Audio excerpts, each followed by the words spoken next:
ਸੰਸਾਰ ਦੇ ਵਿੱਚ ਫੈਲੇ ਹੋਏ ਵਹਿਮ ਭਰਮ ਕਰਮ ਕਾਂਡ ਮਨੁੱਖਤਾ ਦੇ ਮਨ ਦੇ ਵਿੱਚ ਪਏ ਹੋਏ ਭੁਲੇਖਿਆਂ ਨੂੰ ਦੂਰ ਕੀਤਾ ਹੈ।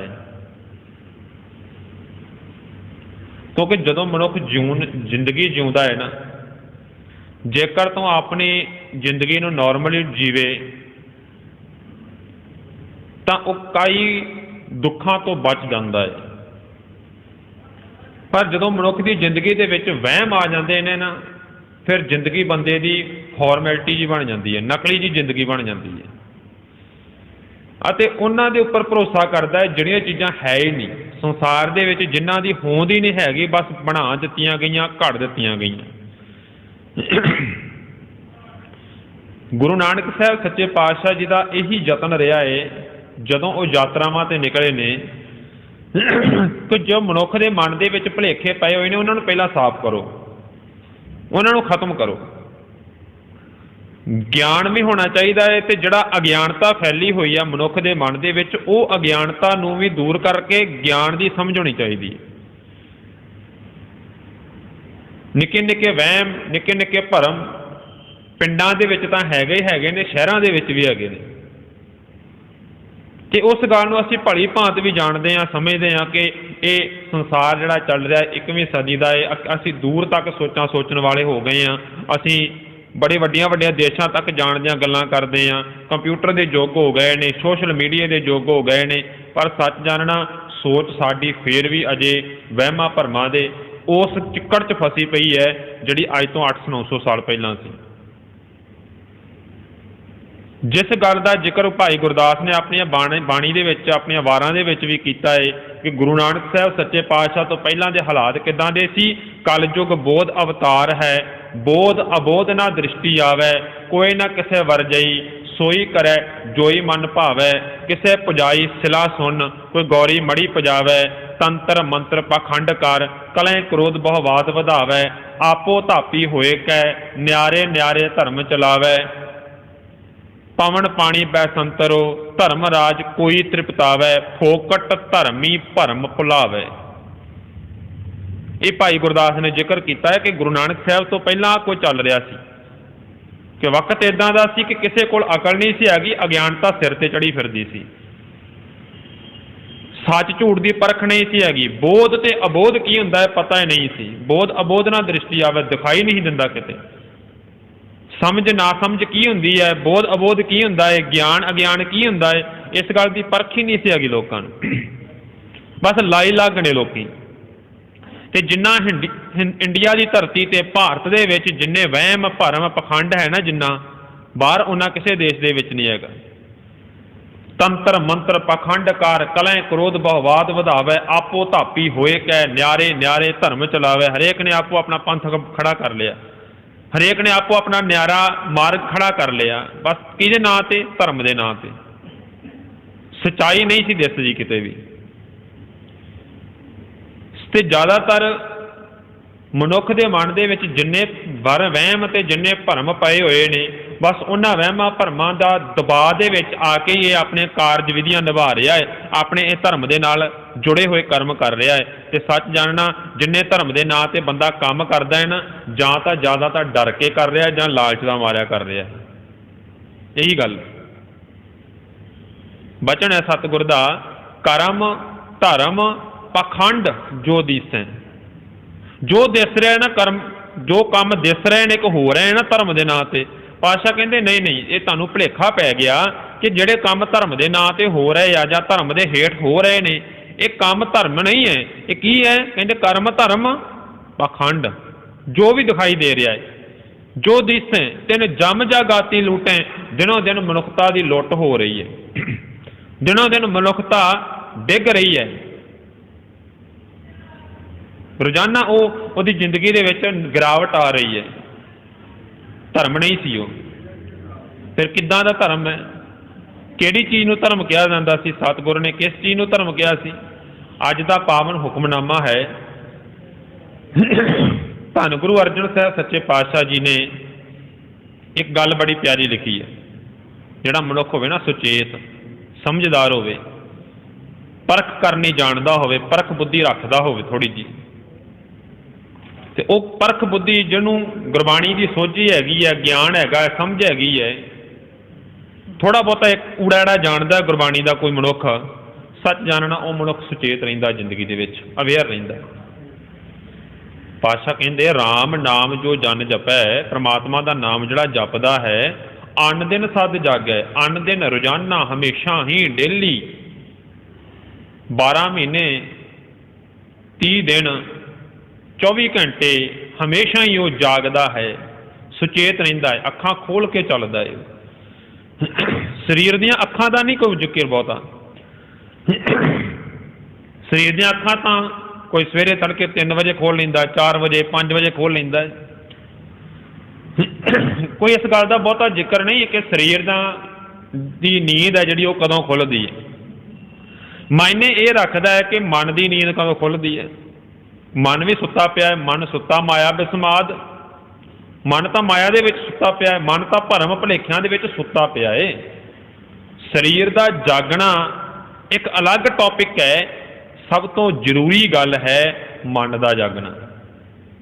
ਮਨ ਜਾਗ ਜਾਵੇ, ਮਨ ਸਮਝ ਲੱਗ ਜਾਵੇ ਮਨ ਨੂੰ। ਸਰੀਰ ਨੂੰ ਕੀ ਹੈ, ਸਰੀਰ ਜਾਗਣ ਵਾਲੇ ਤਾਂ ਅੱਧੀ ਅੱਧੀ ਰਾਤ ਤੱਕ ਜਾਗਦੇ ਰਹਿੰਦੇ ਨੇ। ਵਕਤ ਇੱਦਾਂ ਦਾ, ਅੱਧੀ ਅੱਧੀ ਰਾਤ ਤੱਕ 2-2, 3-3 ਵਜੇ ਤੱਕ, ਰਾਤ ਤੱਕ ਮੋਬਾਈਲ ਚੱਲਦੇ ਰਹਿੰਦੇ ਨੇ। ਫਿਰ ਜਾ ਕੇ ਸੌਣਾ ਜਾ ਕੇ 2-2:30 ਵਜੇ, 3 ਵਜੇ, ਉੱਠਣਾ ਜਾ ਕੇ ਫਿਰ ਦਿਨੇ 11-12 ਵਜੇ। ਇਹ ਇੱਦਾਂ ਦੀ ਕੰਡੀਸ਼ਨ ਵੀ ਹੋਈ ਪਈ ਹੈ। ਜ਼ਰੂਰੀ ਨਹੀਂ ਕਿ ਸਰੀਰ ਦਾ ਜਾਗਣਾ ਹੀ ਮਾਇਨੇ ਰੱਖਦਾ ਹੈ, ਮਨ ਦਾ ਜਾਗਣਾ ਵੀ ਮਾਇਨੇ ਰੱਖਦਾ ਹੈ। ਮਨ ਕਰਕੇ ਵੀ ਜਾਗਣਾ ਹੈ। ਪਾਤਸ਼ਾਹ ਕਹਿੰਦੇ ਰਾਮ ਨਾਮ ਜੋ ਜਨ ਜਪੈ, ਅੰਨ ਦਿਨ ਸਦ ਜਾਗੈ। ਹਮੇਸ਼ਾ ਜਾਗ ਕੇ ਰਵੇ, ਸੁਚੇਤ ਰਹੇ, ਅਵੇਅਰ ਰਹੇ। ਆਲੇ ਦੁਆਲੇ ਕਿੰਨੀ ਲੁੱਟ ਹੋ ਰਹੀ ਹੈ, ਕਿੰਨਾ ਕੁਝ ਨੁਕਸਾਨ ਹੋ ਰਿਹਾ ਹੈ, ਕੀ ਕੁਝ ਵਾਪਰ ਰਿਹਾ ਹੈ, ਉਹਦੇ ਬਾਰੇ ਥੋੜ੍ਹਾ ਜਿਹਾ ਸੁਚੇਤ ਰੱਖੇ ਆਪਣੇ ਆਪ ਨੂੰ, ਅਵੇਅਰ ਰਹੇ ਆਪਣੇ ਆਪ ਦੇ ਵਿੱਚ।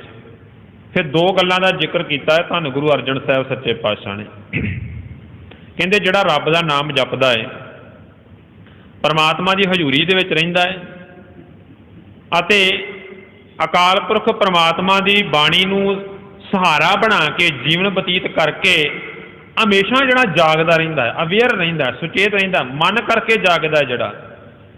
ਕਹਿੰਦੇ 2 ਗੱਲਾਂ ਦਾ ਉਹਦੇ ਉੱਪਰ ਅਸਰ ਨਹੀਂ ਹੈਗਾ। ਵੈਸੇ ਤਾਂ ਗੁਰਬਾਣੀ ਦੇ ਵਿੱਚ ਪੰਕਤੀ ਦੇ ਵਿੱਚ 2 ਗੱਲਾਂ ਦਾ ਜ਼ਿਕਰ ਕੀਤਾ ਹੈ, ਪਰ ਜੇਕਰ ਆਪਾਂ ਸਾਰੀ ਬਾਣੀ ਨੂੰ ਪੜ੍ਹੀਏ ਤਾਂ ਬੜੇ ਹੀ ਇਹੋ ਜਿਹੇ ਵਹਿਮਾਂ ਭਰਮਾਂ ਦੇ ਉੱਪਰ ਚੋਟਾਂ ਲਾਈਆਂ ਨੇ ਪਾਤਸ਼ਾਹ ਨੇ, ਜਿਹੜੀਆਂ ਸਾਡੇ ਮਨ ਦੇ ਉੱਪਰ ਅਸਰ ਕਰਕੇ ਬੈਠੀਆਂ ਹੋਈਆਂ ਨੇ। ਇਸ ਸ਼ਬਦ ਦੇ ਵਿੱਚ 2 ਪਖੰਡਾਂ ਦੇ ਉੱਪਰ ਟਾਂਚ ਕੀਤੀ ਹੈ ਸਤਿਗੁਰ ਨੇ ਕਿ ਜਿਹੜਾ ਰੱਬ ਦਾ ਨਾਮ ਜਪਦਾ ਹੈ ਤੇ ਹਮੇਸ਼ਾ ਸੁਚੇਤ ਰਹਿੰਦਾ ਹੈ ਨਾ, ਤੰਤ ਮੰਤ ਨਾ ਜੋਹਈ, ਕਿਸੇ ਵੀ ਜਾਦੂ ਟੂਣੇ ਦਾ ਉਹਦੇ ਉੱਪਰ ਅਸਰ ਨਹੀਂ ਹੋ ਸਕਦਾ। ਇੱਕ ਗੱਲ ਜ਼ਿਕਰ ਕੀਤੀ ਜਾਦੂ ਟੂਣੇ ਦੀ, ਦੂਜਾ ਜ਼ਿਕਰ ਕੀਤਾ ਬੁਰੀ ਨਜ਼ਰ ਦਾ। ਇਹ ਸਾਡੇ ਪੰਜਾਬ ਦੀ ਧਰਤੀ 'ਤੇ ਬਹੁਤ ਜ਼ਿਆਦਾ ਚੱਲ ਰਿਹਾ। ਵੈਸੇ ਤਾਂ ਪੂਰੇ ਭਾਰਤ ਦੇ ਵਿੱਚ ਹੀ ਹੈ, ਪਰ ਸਾਡੇ ਪੰਜਾਬ ਦੀ ਧਰਤੀ ਦੇ ਵਿੱਚ ਵੀ ਬੜਾ ਕੁਝ ਇੱਦਾਂ ਦਾ ਚੱਲ ਰਿਹਾ ਹੈ। ਦੋਨੇ ਗੱਲਾਂ ਤੋਂ ਬੜੇ ਦੁਨੀਆ ਡਰੀ ਪਈ ਹੈ, ਇੱਕ ਤਾਂ ਜਾਦੂ ਟੂਣਿਆਂ ਤੋਂ ਅਤੇ ਇੱਕ ਬੁਰੀ ਨਜ਼ਰ ਤੋਂ। ਇਹੋ ਜਿਹੀ ਚੀਜ਼ਾਂ ਤੋਂ ਜ਼ਿਆਦਾ ਡਰਦੀ ਹੈ। ਸਤਿਗੁਰ ਕਹਿੰਦੇ ਮੈਂ ਤੈਨੂੰ ਹੱਲ ਦੱਸਦਾ ਹਾਂ, ਜੇਕਰ ਤੂੰ ਇਹਨਾਂ ਦੋਨਾਂ ਤੋਂ ਬਚਣਾ ਚਾਹੁੰਦਾ ਹੈ ਨਾ, ਤੂੰ ਹਮੇਸ਼ਾ ਸੁਚੇਤ ਰਹਿ ਤੇ ਪ੍ਰਮਾਤਮਾ ਦੀ ਹਜ਼ੂਰੀ ਦੇ ਵਿੱਚ ਰਹਿ। ਗੁਰਬਾਣੀ ਦਾ ਆਸਰਾ ਲੈ, ਗੁਰਬਾਣੀ 'ਚੋਂ ਸਮਝ ਲੈ, ਅਕਲ ਲੈ। ਜਦੋਂ ਤੂੰ ਗੁਰਬਾਣੀ ਦੀ ਸਮਝ ਦੇ ਮੁਤਾਬਕ ਸੁਚੇਤ ਰਹੇਗਾ, ਜਾਗਦਾ ਰਹੇਗਾ ਨਾ, ਤਾਂ ਨਾ ਤਾਂ ਫਿਰ ਤੇਰੇ ਉੱਪਰ ਕਿਸੇ ਜਾਦੂ ਟੂਣੇ ਦਾ ਅਸਰ ਹੋਣਾ ਹੈ, ਨਾ ਹੀ ਤੇਰੇ ਉੱਪਰ ਬੁਰੀ ਨਜ਼ਰ ਦਾ ਅਸਰ ਹੋਣਾ। ਕਿਸੇ ਵੀ ਚੌਂਕ ਦੇ ਵਿੱਚ ਝਾਤੀ ਮਾਰ ਕੇ ਵੇਖ ਲਿਓ। ਆ ਸਵੇਰੇ ਕਈ ਵਾਰੀ ਸੈਰ ਕਰ ਨਿਕਲਦੇ ਆ ਨਾ ਕਈ ਸੱਜਣ, ਕਿਸੇ ਚੌਂਕ ਦੇ ਵਿੱਚ ਕਈ ਚੀਜ਼ਾਂ ਪਈਆਂ ਹੁੰਦੀਆਂ ਨੇ, ਉੱਥੇ ਲੱਡੂ ਵਗੈਰਾ, ਝਾੜੂ ਵਗੈਰਾ, ਸਰੋਂ ਦਾ ਤੇਲ, ਨਾਰੀਅਲ, ਹੋਰ ਧਾਗੇ, ਤਵੀਤ, ਬੜਾ ਹੀ ਕੁਝ ਉੱਥੇ ਚੌਂਕ 'ਚ ਰੱਖਿਆ ਹੁੰਦਾ ਕਿ ਉਹ ਚੌਂਕ ਦੇ ਵਿੱਚ ਰੱਖਿਆ ਕਿ ਮੈਂ ਟੂਣਾ ਕਰ ਦਿੱਤਾ। ਨਾਰੀਅਲ ਰੱਖ ਦਿੱਤਾ ਕਿ ਮੈਂ ਟੂਣਾ ਕਰ ਦਿੱਤਾ। ਨਾਰੀਅਲ ਦੇ ਉੱਪਰ ਧਾਗਾ ਬੰਨ੍ਹ ਕੇ ਤੇ ਜਾਂ ਤਾਂ ਨਹਿਰ 'ਚ ਸੁੱਟ ਦੇਣਗੇ, ਟੂਣਾ ਕਰ ਦਿੱਤਾ। ਸਰੋਂ ਦਾ ਤੇਲ ਰੱਖ ਦਿੱਤਾ, ਝਾੜੂ ਰੱਖ ਦਿੱਤਾ, ਸੰਧੂਰ ਰੱਖ ਦਿੱਤਾ, ਕੁਝ ਪੈਸੇ ਉੱਥੇ ਰੱਖ ਦਿੱਤੇ, ਤਾਂ ਰੱਖ ਕੇ ਕਹਿਣਗੇ ਕਿ ਅਸੀਂ ਟੂਣਾ ਕਰ ਦਿੱਤਾ। ਸਭ ਕੁਝ ਤਾਂ ਤੇਰੇ ਹੱਥਾਂ ਦੇ ਵਿੱਚੋਂ ਦੀ ਨਿਕਲ ਕੇ ਗਿਆ। ਇਹਦਾ ਮਤਲਬ ਫਿਰ ਤੇਰਾ ਅਸਰ ਜਿਹੜਾ ਤੂੰ ਦੂਜੇ 'ਤੇ ਕਰਨਾ ਪਹਿਲਾਂ ਤੇਰੇ 'ਤੇ ਹੀ ਹੋਊਗਾ। ਫਿਰ ਸਭ ਕੁਝ ਤਾਂ ਤੇਰੇ ਹੱਥਾਂ 'ਚੋਂ ਨਿਕਲ ਕੇ ਗਿਆ ਹੈ ਨਾ। ਤੇ ਜਿਹੜੀਆਂ ਚੀਜ਼ਾਂ ਉਸ ਚੌਂਕ ਦੇ ਵਿੱਚ ਰੱਖ ਕੇ ਟੂਣਾ ਕੀਤੀਆਂ ਗਈਆਂ ਨੇ, ਉਹ ਸਾਰੀਆਂ ਚੀਜ਼ਾਂ ਆਪਾਂ ਘਰਾਂ 'ਚ ਵਰਤਦੇ ਹਾਂ, ਘਰਾਂ ਦੇ ਵਿੱਚ ਹੀ ਵਰਤਦੇ। ਮੰਨ ਲਓ ਬੱਚੇ ਨੇ ਕਹਿ ਦਿੱਤਾ ਕਿ ਆਹ ਚੌਂਕ ਦੇ ਵਿੱਚ ਟੂਣਾ ਕੀਤਾ ਹੈ ਕਿਸੇ ਨੇ, ਝਾੜੂ ਪਿਆ ਹੈ, ਸਰੋਂ ਦਾ ਤੇਲ ਪਿਆ ਹੈ, ਕੁਝ ਦਾਲ ਪਈ ਹੈ, ਕੁਝ ਧਾਗਾ ਪਿਆ ਹੈ, ਨਾਰੀਅਲ ਪਿਆ ਹੈ, ਕੁਝ ਪੈਸੇ ਪਏ ਨੇ, ਇਹ ਸਭ ਕੁਝ ਆਪਣੇ ਘਰਾਂ 'ਚੋਂ ਇਕੱਠਾ ਕਰ ਲਈਏ। ਜੇ ਬੱਚਾ ਆਪਣੇ ਘਰਾਂ 'ਚੋਂ ਇਕੱਠਾ ਕਰਕੇ ਤੇ ਇੱਕ ਜਗ੍ਹਾ 'ਤੇ ਰੱਖ ਦੇਵੇ ਕਿ ਲਓ ਜੀ ਆਹ ਸਭ ਕੁਝ ਉੱਥੇ ਚੌਂਕ 'ਚ ਪਿਆ ਸੀ, ਮੈਂ ਫਿਰ ਆਪਣੇ ਘਰੇ ਵੀ ਰੱਖ ਦਿੱਤਾ ਹੈ, ਘਰ 'ਚ ਹੀ ਤਰਥੱਲੀ ਮੱਚ ਜਾਣੀ, ਘਰ 'ਚ ਹੀ ਭਾਂਬੜ ਮੱਚ ਜਾਣੇ ਨੇ, ਘਰ 'ਚ ਹੀ ਰੌਲਾ ਪੈ ਜਾਣਾ ਹੈ ਕਿ ਬੱਚੇ ਨੇ ਸ਼ਾਇਦ ਕੀ ਕਰ ਦਿੱਤਾ। ਖੈ ਹੁੰਦੀਆਂ ਘਰਾਂ 'ਚ ਪਈਆਂ ਚੀਜ਼ਾਂ ਨੇ, ਉਹਨਾਂ ਦਾ ਕੋਈ ਅਸਰ ਨਹੀਂ ਹੋਣਾ। ਇੱਕ ਨਾਰੀਅਲ ਕੀ ਅਸਰ ਕਰ ਸਕਦਾ ਘਰ ਦੇ ਵਿੱਚ? ਇਹੋ ਜਿਹਾ ਕਿਹੜਾ ਅਸਰ ਕਰ ਸਕਦਾ ਹੈ? ਪਾਤਸ਼ਾਹ ਕਹਿੰਦੇ ਜੇਕਰ ਤੈਨੂੰ ਭਰੋਸਾ ਹੈਗਾ ਨਾ ਬਾਣੀ ਦੇ ਉੱਪਰ, ਤੇ ਯਾਦ ਰੱਖੀ ਇਹਨਾਂ ਚੀਜ਼ਾਂ ਦਾ ਕੋਈ ਅਸਰ ਨਹੀਂ ਹੁੰਦਾ, ਇਹਨਾਂ ਚੀਜ਼ਾਂ ਦਾ ਕੋਈ ਬਹੁਤਾ ਅਸਰ ਨਹੀਂ ਹੁੰਦਾ ਮਨੁੱਖ ਦੇ ਮਨ ਦੇ ਵਿੱਚ। ਇੱਕ ਤਾਂ ਵਹਿਮ ਹੈ, ਮਨ ਦੀ ਤਸੱਲੀ ਹੈ, ਇੱਕ ਮਨ ਦਾ ਬੋਝ ਲਾਉਣ ਦਾ ਤਰੀਕਾ ਹੈ ਕਿ ਮੈਂ ਕਿਸੇ ਚੌਂਕ ਦੇ ਵਿੱਚ ਆ ਸਮਾਨ ਰੱਖ ਦੇਵਾਂ। ਅਨਪੜ੍ਹਤਾ ਕਰਨ ਨਹੀਂ ਕਰਨ, ਪੜ੍ਹੇ ਲਿਖੇ ਵੀ ਕਰੀ ਜਾਂਦੇ ਨੇ। ਪਿਛਲੇ ਦਿਨੀ ਨਾ ਅਖਬਾਰਾਂ ਦੇ ਵਿੱਚ ਇੱਕ ਖਬਰ ਬੜੀ ਪਿਆਰੀ ਲੱਗੀ, ਕਿਸੇ ਪੰਡਤ ਨੂੰ ਪੁੱਛ ਕੇ ਆਇਆ ਕੋਈ ਸੇਠ ਕਿ ਮੇਰੇ ਉੱਪਰ ਮੁਸੀਬਤਾਂ ਆ ਰਹੀਆਂ ਨੇ, ਮੁਸ਼ਕਲਾਂ ਆ ਰਹੀਆਂ ਨੇ, ਕਾਰੋਬਾਰ 'ਚ ਘਾਟਾ ਪੈ ਰਿਹਾ ਤੇ ਮੈਂ ਕੀ ਕਰਾਂ? ਉਹ ਕਹਿੰਦਾ ਤੂੰ 5 ਨਾਰੀਅਲ ਨਹਿਰ ਦੇ ਵਿੱਚ ਸੁੱਟੀ, ਲਿਫਾਫੇ 'ਚ ਬੰਨ੍ਹ ਕੇ ਨਾ ਇੱਕ ਜਗ੍ਹਾ 'ਤੇ ਬੰਨ੍ਹ ਕੇ ਤੇ ਲਿਫਾਫੇ ਨੂੰ ਨਹਿਰ 'ਚ ਸੁੱਟ ਦੇਵੀਂ। ਉਹਨੇ ਸ਼ਾਮ ਨੂੰ ਜਦੋਂ ਕਾਰੋਬਾਰ ਤੋਂ ਕੰਮ ਤੋਂ ਵਿਹਲਾ ਹੋਇਆ ਕੁਝ ਤੇ ਵਾਪਸ ਤੁਰਿਆ ਜਾਵੇ, ਗੱਡੀ ਦੇ ਵਿੱਚ ਬੈਠਾ ਤੇ ਨਹਿਰ ਦੇ ਕੰਢੇ ਦੇ ਉੱਪਰ ਪੁਲ ਦੇ ਉੱਪਰ ਖੜ੍ਹ ਕੇ ਤੇ ਉਹਨੇ ਲਿਫਾਫਾ ਜਿਹੜਾ ਹੱਥ ਦੇ ਵਿੱਚ ਸੀ, ਉਹਨੇ ਨਾਰੀਅਲ ਦਾ ਜਿਹੜਾ ਲਿਫਾਫਾ ਸੀ ਉਹ ਨਹਿਰ ਦੇ ਵਿੱਚ ਸੁੱਟਣਾ ਸੀ ਤੇ ਭੁਲੇਖੇ ਨਾਲ ਕਹਿੰਦੇ ਪੈਸੇ ਸੁੱਟ ਬੈਠਾ। ਇਹ ਗੱਲ ਅਖਬਾਰ 'ਚ ਵੀ ਲੱਗੀ ਸੀ, TV 'ਤੇ ਵੀ ਚੱਲੀ ਸੀ ਖਬਰ ਇਹ। ਉਹ ਪੈਸਿਆਂ ਦਾ ਭਰਿਆ ਹੋਇਆ ਲਿਫਾਫਾ ਚੱਕ ਕੇ ਉਹਨੇ ਨਹਿਰ 'ਚ ਸੁੱਟ ਦਿੱਤਾ, ਮੋਟੀ ਰਕਮ ਨਹਿਰ ਦੇ ਵਿੱਚ ਸੁੱਟ ਮਾਰੀ, ਚੁੱਪ ਕਰਕੇ ਆਪ ਗੱਡੀ ਚਲਾ ਕੇ ਤੇ ਘਰੇ ਆ ਗਿਆ। ਜਾ ਕੇ ਜਦੋਂ ਵੇਖਿਆ ਕਿ ਜਿਹੜੀ ਚੀਜ਼ ਮੈਂ ਸੁੱਟਣੀ ਸੀ ਨਾਲ ਲੈ ਆਇਆ, ਜਿਹੜੀ ਨਹੀਂ ਸੀ ਸੁੱਟਣੀ ਨਾਲ ਲੈ ਕੇ ਆਉਣੀ ਸੀ ਉਹ ਮੈਂ ਸੁੱਟ ਆਇਆ। ਹੱਥ ਪੈਰ ਮਾਰਦਾ ਫਿਰੇ, ਗੋਤਾਖੋਰਾਂ ਨੂੰ ਲੱਭਦਾ ਫਿਰੇ। ਹੁਣ ਤਾਂ ਪਾਣੀ ਦਾ ਵਹਾਅ ਤੇਜ਼ ਸੀ, ਰੋੜ ਕੇ ਗਾਂਹ ਲੈ ਗਿਆ, ਹੁਣ ਕਿੱਥੋਂ ਲੱਭਦਾ ਤੂੰ? ਜਿਹੜਾ ਤੂੰ ਟੂਣਾ ਕਰਨਾ ਸੀ ਬੜਾ ਵਧੀਆ ਹੋ ਗਿਆ, ਹੁਣ ਬੜਾ ਵਧੀਆ ਅਸਰ ਹੋਇਆ। ਜਿਹੜੀ ਚੀਜ਼ ਦੀ ਤੈਨੂੰ ਟੈਨਸ਼ਨ ਸੀ ਨਾ ਮੇਰਾ ਹੱਥੋਂ ਨਾ ਨਿਕਲ ਜਾਵੇ, ਵਾਕਈ ਨਿਕਲ ਗਿਆ। ਹੁਣ ਜਿਹੜਾ ਭੁਲੇਖਾ ਸੀ ਮਨੁੱਖ ਦੇ ਮਨ ਦੇ ਉੱਪਰ ਉਹ ਨਿਕਲ ਗਿਆ। ਬੰਦੇ ਦਾ ਇੱਕ ਵਹਿਮ ਹੈ, ਇੱਕ ਪਖੰਡ ਜਿਹੜਾ ਬੰਦੇ ਦਾ ਇੰਨਾ ਕੁ ਨੁਕਸਾਨ ਕਰਾ ਸਕਦਾ, ਤੇ ਜਿਹੜਾ ਪੂਰੀ ਦੁਨੀਆ ਕਰਦੀ ਫਿਰਦੀ ਹੈ ਵਹਿਮ ਭਰਮ ਪਖੰਡ, ਉਹ ਕੀ ਕੁਝ ਚੱਲਦਾ ਹੋਊਗਾ ਉਹਨਾਂ ਦੇ ਨਾਲ, ਕੀ ਕੁਝ ਹੁੰਦਾ ਹੋਊਗਾ ਉਹਨਾਂ ਦੇ ਨਾਲ। ਨਿੱਕੇ ਨਿੱਕੇ ਟੂਣਿਆਂ ਦੇ ਉੱਪਰ ਅਸਰ ਹੋ ਰਿਹਾ ਹੈ। ਨਿੱਕਾ ਨਾਰੀਅਲ ਅਸੀਂ ਟੂਣਾ ਸਮਝ ਕੇ ਨਹਿਰ ਦੇ ਵਿੱਚ ਸੁੱਟ ਦਿੱਤਾ। ਹੁੰਦਾ ਇੱਦਾਂ ਹੈ, ਕਹਾਣੀ ਲਿਖੀ ਸੀ ਇੱਕ ਬੜੀ ਪਿਆਰੀ ਨਰਿੰਦਰ ਸਿੰਘ ਕਪੂਰ ਨੇ। ਉਹ ਕਹਿੰਦਾ ਕਿ ਨਹਿਰ ਦੇ ਨਾ ਆਲੇ ਦੁਆਲੇ ਝੁੱਗੀਆਂ ਝੋਂਪੜੀਆਂ ਵਾਲੇ ਰਹਿੰਦੇ ਨੇ, ਉਹ ਆਪਣਾ ਰੈਣ ਬਸੇਰਾ ਕਰਦੇ ਨੇ ਉੱਥੇ। ਉਹ ਵੇਖਦੇ ਰਹਿੰਦੇ ਨੇ ਕਿ ਕਿਹੜਾ ਬੰਦਾ ਨਹਿਰ ਦੇ ਵਿੱਚ ਨਾਰੀਅਲ ਸੁੱਟਦਾ ਹੈ। ਉਹ ਸੁੱਟ ਦਿੰਦੇ ਨੇ ਨਹਿਰ, ਕਈ ਆਉਂਦੇ ਜਾਂਦੇ ਨਹਿਰ ਦੇ ਵਿੱਚ ਨਾਰੀਅਲ ਸੁੱਟੀ ਜਾਂਦੇ ਨੇ। ਤੁਸੀਂ ਜਦੋਂ ਖਾਲੀ ਹੁੰਦੀ ਨਹਿਰ ਝਾਤੀਆਂ ਮਾਰ ਕੇ ਵੇਖਿਆ ਕਰੋ, ਬੜੇ ਹੀ ਨਿਕਲ ਆਉਂਦੇ ਨੇ। ਮੈਂ ਜ਼ਿਕਰ ਤਾਂ ਨਾ ਕਰਾਂ ਪਰ ਫਿਰ ਵੀ ਮੈਂ ਇੱਕ ਗੱਲ ਕਹਿ ਦੇਵਾਂ ਕਿ ਨਹਿਰ ਦੇ ਵਿੱਚੋਂ ਨਾਰੀਅਲ ਚੱਕ ਕੇ ਮੈਂ ਵੀ ਬਹੁਤ ਖਾਧੇ ਨੇ, ਕੋਈ ਫਰਕ ਨਹੀਂ। ਸੋ ਇਸ ਕਰਕੇ ਇਹ ਪਹਿਲਾਂ ਕੰਮ ਬੜੇ ਅਸੀਂ ਕਰਦੇ ਰਹੇ ਸੀ। ਗੱਡੀ 'ਤੇ ਜਾਣਾ, ਜਦੋਂ ਪ੍ਰੋਗਰਾਮ 'ਤੇ ਜਾਣਾ, ਤਾਂ ਰਸਤੇ ਦੇ ਵਿੱਚ ਚੌਂਕਾਂ ਦੇ ਵਿੱਚ ਟੂਣਾ ਜਿੰਨਾ ਪਿਆ ਹੁੰਦਾ ਸੀ ਸਭ ਕੁਝ ਗੱਡੀ ਦੇ ਵਿੱਚ ਰੱਖ ਕੇ ਲੈ ਆਈਦਾ ਸੀ। ਵਰਤਣ ਵਾਲੀਆਂ ਚੀਜ਼ਾਂ ਨੇ, ਝਾੜੂ ਹੈ, ਸਰੋਂ ਦਾ ਤੇਲ ਹੈ, ਸਭ ਕੁਝ ਉੱਥੇ ਵਰਤਿਆ ਸੀ। ਸੋ ਨਰਿੰਦਰ ਸਿੰਘ ਕਪੂਰ ਨੇ ਬੜੀ ਪਿਆਰੀ ਗੱਲ ਲਿਖੀ ਹੈ। ਉਹ ਕਹਿੰਦਾ ਕਿ ਨਹਿਰ ਦੇ ਕੰਢੇ ਕਿਤੇ ਨਾ ਕੁਝ ਬਸਤੀਆਂ ਹੁੰਦੀਆਂ ਨੇ, ਝੁੱਗੀਆਂ ਝੋਂਪੜੀਆਂ ਦੇ ਵਿੱਚ ਰਹਿੰਦੇ ਨੇ ਲੋਕ। ਉਹ ਵੇਖਦੇ ਨੇ ਕਿ ਕਦੋਂ ਕੋਈ ਨਹਿਰ ਦੇ ਵਿੱਚ ਨਾਰੀਅਲ ਸੁੱਟੇ, ਉਹ ਤੈਰਨਾ ਜਾਣਦੇ ਹੁੰਦੇ ਨੇ। ਛਾਲ ਮਾਰ ਕੇ ਵਿੱਚੋਂ ਉਹ ਨਾਰੀਅਲ ਕੱਢ ਲਿਆਉਂਦੇ ਨੇ, ਕੱਟ ਕੇ ਤੋੜ ਕੇ ਪੀਸ ਬਣਾ ਕੇ ਨਿੱਕੇ ਨਿੱਕੇ ਜਿਹੇ ਥਾਲੀ 'ਚ ਟਕਾ ਕੇ ਤੇ ਫਿਰ ਘੁੰਮਦੇ ਘੁੰਮਾਉਂਦੇ ਉਹਨਾਂ ਨੂੰ ਹੀ ਵੇਚ ਆਉਂਦੇ ਨੇ। ਜਿਹੜਾ 30 40 50 ਰੁਪਏ ਦਾ ਇੱਕ ਨਾਰੀਅਲ ਨਹਿਰ ਦੇ ਵਿੱਚ ਸੁੱਟ ਕੇ ਆਉਂਦਾ, ਥਾਲੀ ਦੇ ਵਿੱਚ ਸਜਾ ਕੇ ਫਵਾ ਕੇ ਉਹਦੇ ਸਾਹਮਣੇ ਲਿਆ ਕੇ ਉਹਨੂੰ ਹੀ ਕਹਿ ਦਿੰਦੇ ਨੇ ਕਿ 10 ਰੁਪਏ ਪੀਸ, 10 ਰੁਪਏ ਪੀਸ ਲੈ ਲਓ ਤੁਸੀਂ ਵੀ। ਉਹਨਾਂ ਨੂੰ ਹੀ ਲੈ ਕੇ ਨਹਿਰ ਦੇ ਵਿੱਚੋਂ ਕੱਢ ਕੇ ਨਾਰੀਅਲ ਕਹਿੰਦੇ ਉਹਨਾਂ ਨੂੰ ਖਵਾ ਦਿੰਦੇ ਨੇ। ਹੁਣ ਇਹ ਦੱਸੋ ਕਿ ਅਸਰ ਹੁਣ ਬੱਚਿਆਂ 'ਤੇ ਹੋਵੇਗਾ ਕਿ ਜਾਂ ਉਹਨਾਂ ਦੇ ਉੱਪਰ ਹੋਵੇਗਾ ਜਿਨ੍ਹਾਂ ਨੇ ਖਾਧਾ ਹੈ? ਹੁਣ ਜੇਕਰ ਧੰਨ ਗੁਰੂ ਅਰਜਨ ਸਾਹਿਬ ਜੀ ਦੀ ਗੱਲ ਕਰੀਏ, ਸੁਣੀਏ, ਤਾਂ ਪਾਤਸ਼ਾਹ ਨੇ ਬੜੇ ਸਪਸ਼ਟ ਜੇ ਸਿੱਧੇ ਜੇ ਬਚਨ ਕਹੇ ਨੇ, ਜਿਹੜਾ ਪ੍ਰਮਾਤਮਾ ਦਾ ਨਾਮ ਜਪਦਾ ਹੈ ਤੇ ਹਮੇਸ਼ਾ ਜਿਹੜਾ ਸੁਚੇਤ ਰਹਿੰਦਾ ਹੈ ਨਾ, ਸੱਚ ਜਾਣਿਓ ਤੰਤ ਮੰਤ ਨਾ ਜੋਹਾਈ, ਉਹਨਾਂ ਦੇ ਉੱਪਰ ਜਾਦੂ ਟੂਣਿਆਂ ਦਾ ਅਸਰ ਨਹੀਂ ਹੁੰਦਾ। ਹੁੰਦਾ ਕਿਹਨਾਂ ਦੇ ਉੱਪਰ? ਸ਼ਗਨ ਅਪਸ਼ਗਨ ਤਿਸ ਕੋ ਲੱਗੇ ਜਿਸ ਚੀਤ ਨਾ ਆਵੇ। ਜਿਹਨੂੰ ਰੱਬ ਚੇਤੇ ਨਹੀਂ ਉਹਨਾਂ ਦੇ ਉੱਪਰ ਸ਼ਗਨ ਅਪਸ਼ਗਨ ਦਾ ਅਸਰ ਹੁੰਦਾ ਹੈ। ਉਹਨਾਂ ਦੇ ਉੱਪਰ ਹੀ ਹੁੰਦਾ ਹੈ ਸਭ ਕੁਝ ਦਾ ਅਸਰ, ਹੋਰ ਕਿਸੇ ਚੀਜ਼ ਦੇ ਉੱਪਰ ਉਹਨਾਂ ਦਾ ਉੱਪਰ ਕੋਈ ਅਸਰ ਨਹੀਂ ਹੁੰਦਾ, ਕਿਸੇ ਤਰ੍ਹਾਂ ਦਾ ਨਹੀਂ ਹੁੰਦਾ ਕੋਈ ਵੀ ਅਸਰ। ਇਸ ਤਰੀਕੇ ਦੇ ਨਾਲ ਧੰਨ ਗੁਰੂ ਅਰਜਨ ਸਾਹਿਬ ਸੱਚੇ ਪਾਤਸ਼ਾਹ ਜੀ ਦੇ ਦਰਬਾਰ ਦੇ ਵਿੱਚ ਵੀ ਆਏ ਸਨ ਕਈ ਜਣੇ ਕਿ ਸ਼ਾਇਦ ਅਸੀਂ ਇੱਥੇ ਆ ਕੇ ਕੋਈ ਅਸਰ ਕਰ ਦਈਏ। ਪੰਡਤ ਵੀ ਆਇਆ ਆਪਣੇ ਬੇਟੇ ਨੂੰ ਲੈ ਕੇ ਕਿ ਅਸੀਂ ਇੱਥੇ ਕੁਝ ਆਪਣੇ ਵੇਦ ਪ੍ਰਾਣ ਦੀ ਕਥਾ ਕਰਨੀ ਚਾਹੁੰਦੇ ਹਾਂ, ਜੇਕਰ ਤੁਸੀਂ ਇਜਾਜ਼ਤ ਦਿਓ ਤਾਂ ਅਸੀਂ ਵੀ ਕਰ ਦੇਵਾਂਗੇ। ਸੋ ਇਸ ਤਰੀਕੇ ਦੇ ਨਾਲ ਗੁਰੂ ਅਰਜਨ ਸਾਹਿਬ ਜੀ ਦੇ ਕੋਲ ਵੀ ਆਉਂਦੇ ਰਹੇ। ਗੁਰੂ ਹਰਗੋਬਿੰਦ ਸਾਹਿਬ ਸੱਚੇ ਪਾਤਸ਼ਾਹ ਜੀ ਕੋਲ ਪੰਡਤ ਨਿਤਿਆਨੰਦ ਆਉਂਦਾ ਰਿਹਾ। ਧੰਨ ਗੁਰੂ ਗੋਬਿੰਦ ਸਿੰਘ ਪਾਤਸ਼ਾਹ ਦੇ ਕੋਲ ਵੀ ਇੱਕ ਪੰਡਤ ਆਇਆ ਕਿ ਮੈਂ ਦੇਵੀ ਪ੍ਰਗਟ ਕਰ ਸਕਦਾ। ਗੁਰੂ ਗੋਬਿੰਦ ਸਿੰਘ ਪਾਤਸ਼ਾਹ ਜੀ ਕੋਲ ਇੱਕ ਪੰਡਤ ਆਇਆ, ਕਹਿੰਦਾ ਮੈਂ ਦੇਵੀ ਪ੍ਰਗਟ ਕਰ ਸਕਦਾ ਹਾਂ। ਪਾਤਸ਼ਾਹ ਕਹਿੰਦੇ ਕਰਕੇ ਵਿਖਾ, ਜੇ ਤੂੰ ਕਰ ਸਕਦਾ ਹੈ, ਜੇ ਤੇਰੇ ਕੋਲ ਕੁਝ ਹੈਗੀ ਕਲਾ ਤੇ ਕਰਕੇ ਵਿਖਾ, ਫਿਰ ਅਸਰ ਪ੍ਰਗਟ ਕਰ ਤੂੰ। ਪਾਤਸ਼ਾਹ ਨੂੰ ਕਹਿਣ ਲੱਗਾ ਪੰਡਤ ਆ ਕੇ, ਪਾਤਸ਼ਾਹ ਜੇ ਤੁਸੀਂ ਚਾਹੁੰਦੇ ਹੋ ਕਿ ਦੇਵੀ ਪ੍ਰਗਟ ਹੋਵੇ, ਫਿਰ ਆਹ ਕੁਝ ਸਮੱਗਰੀ ਹੈ, ਕੁਝ ਸਮਾਨ ਹੈ, ਮੈਂ ਤੁਹਾਨੂੰ ਲਿਖ ਕੇ ਦਿੰਦਾ, ਤੁਸੀਂ ਮੰਗਵਾ ਦਿਓ। ਪਾਤਸ਼ਾਹ ਕਹਿੰਦੇ ਤੂੰ ਬੇਫਿਕਰ ਨਾ ਕਰ, ਤੈਨੂੰ ਜਿੰਨੀ ਸਮੱਗਰੀ ਚਾਹੀਦੀ ਨਾ ਤੂੰ ਲੈ ਲੈ, ਤੂੰ ਮੰਗਵਾ। ਪਾਤਸ਼ਾਹ ਨੂੰ ਪਤਾ ਸੀ ਕਿ ਨਿਕਲਣਾ ਕੁਝ ਹੈ ਨਹੀਂ ਵਿੱਚੋਂ, ਪਰ ਸਿੱਖਾਂ ਦੇ ਮਨ 'ਚੋਂ ਭੁਲੇਖਾ ਜ਼ਰੂਰ ਕੱਢਣਾ ਸੀ। ਦੇਵੀ ਨਹੀਂ ਸੀ ਨਿਕਲਣੀ, ਪਰ ਸਿੱਖਾਂ ਦੇ ਮਨ ਦਾ ਭੁਲੇਖਾ ਕੱਢਣਾ ਸੀ। ਕੱਢਣ ਵਾਸਤੇ ਸਤਿਗੁਰ ਕਹਿੰਦੇ ਤੂੰ ਜਿੰਨੀ ਮਰਜ਼ੀ ਸਮੱਗਰੀ ਮੰਗਾ ਲੈ, ਜਿੰਨਾ ਕੁਝ ਤੂੰ ਲਿਖ ਕੇ ਦੇਵੇਂਗਾ ਉਨਾ ਹੀ ਕੁਝ ਤੈਨੂੰ ਦੇ ਦਿੱਤਾ ਜਾਏਗਾ। ਦੱਸ ਕਿੰਨਾ ਕੁਝ ਚਾਹੀਦਾ ਤੇ ਕਿੰਨਾ ਸਮਾਂ ਚਾਹੀਦਾ। ਠੀਕ ਹੈ ਜੀ। ਉਹਨੇ ਬਹੁਤ ਮੋਟਾ ਮੋਟਾ ਸਮਾਨ ਲਿਖ ਦਿੱਤਾ, ਕਾਫੀ ਭਾਰੀ ਭਰਕਮ ਰਸਦਾਂ ਲਿਖ ਦਿੱਤੀਆਂ, ਬਹੁਤ ਵੱਡੀ ਸਮੱਗਰੀ ਲਿਖ ਮਾਰੀ। ਲਿਖ ਕੇ ਤੇ ਨਾਲ ਮੰਗ ਲਿਆ ਸਮਾਂ 6 ਮਹੀਨੇ ਦਾ, ਕਿ ਮੈਨੂੰ 6 ਮਹੀਨੇ ਦਾ ਸਮਾਂ ਦਿਓ, ਮੈਂ ਜੱਗ ਕਰਨਾ, ਹਵਨ ਕਰਨਾ ਹੈ, ਤੇ ਮੈਂ 6 ਮਹੀਨਿਆਂ ਦੇ ਵਿੱਚ ਦੇਵੀ ਪ੍ਰਗਟ ਕਰਕੇ ਵਿਖਾਵਾਂਗਾ ਤੈਨੂੰ। ਜਦੋਂ ਸ਼ੁਰੂ ਹੋ ਗਿਆ ਕੰਮ, ਉਹਨੇ ਮੰਤਰ ਪੜ੍ਹਨੇ ਸ਼ੁਰੂ ਕਰ ਦਿੱਤੇ, ਹਵਨ ਕਰਨੇ ਸ਼ੁਰੂ ਕਰ ਦਿੱਤੇ। 6 ਮਹੀਨੇ ਤੋਂ ਸਮਾਂ ਲੈ ਲਿਆ। ਮਹੀਨਾ ਲੰਘ ਗਿਆ, 2 ਮਹੀਨੇ, 3 ਮਹੀਨੇ, 4 ਮਹੀਨੇ ਲੰਘ ਗਏ। ਪਾਤਸ਼ਾਹ ਨੇ 6 ਮਹੀਨੇ ਤੱਕ ਕੁਝ ਨਹੀਂ ਕਿਹਾ ਉਸਨੂੰ, ਕਿ ਪੰਡਤ ਤੋਂ 6 ਮਹੀਨੇ ਦਾ ਸਮਾਂ ਲਿਆ ਸੀ ਤੇ 6 ਮਹੀਨੇ ਦੇ ਵਿੱਚ ਦੇਵੀ ਪ੍ਰਗਟ ਹੋਣੀ ਚਾਹੀਦੀ ਹੈ। ਉਹ ਚੁੱਪ ਕਰਕੇ ਵੇਖੀ ਗਏ ਸਤਿਗੁਰੂ ਜੀ। ਜਦੋਂ 6 ਮਹੀਨੇ ਦਾ ਨੇੜੇ ਸਮਾਂ 2-4 ਦਿਨ ਰਹਿ ਗਏ, ਪੰਡਤ ਨੂੰ ਕਿਹਾ ਕਿ ਪੰਡਤ ਜੀ ਹੁਣ ਤਿਆਰੀ ਹੈ ਜੀ ਤੁਹਾਡੀ, ਦੇਵੀ ਪ੍ਰਗਟ ਹੋ ਸਕਦੀ ਹੈ ਜੀ, ਅਜੇ ਕੁਝ 2-4 ਦਿਨ ਰਹਿੰਦੇ ਨੇ ਤੁਹਾਡੇ। ਹਾਂ ਹਾਂ ਸਤਿਗੁਰੂ ਜੀ ਰਹਿ ਸਕਦੀ ਹੈ, ਪਰ ਥੋੜ੍ਹੀ ਜਿਹੀ ਪ੍ਰੋਬਲਮ ਆ ਰਹੀ ਹੈ। ਕੀ? ਸਮੱਗਰੀ ਘਟ ਗਈ ਹੈ ਤੇ ਥੋੜ੍ਹਾ ਜਿਹਾ ਸਮਾਂ ਹੋਰ ਚਾਹੀਦਾ ਹੈ। ਇਹ ਗੱਲ ਕਹੀ। ਪਾਤਸ਼ਾਹ ਕਹਿੰਦੇ ਲੈ ਸਮੱਗਰੀ ਹੋਰ, ਤੂੰ ਸਮਾਂ ਦੱਸ ਕਿੰਨਾ ਚਾਹੀਦਾ।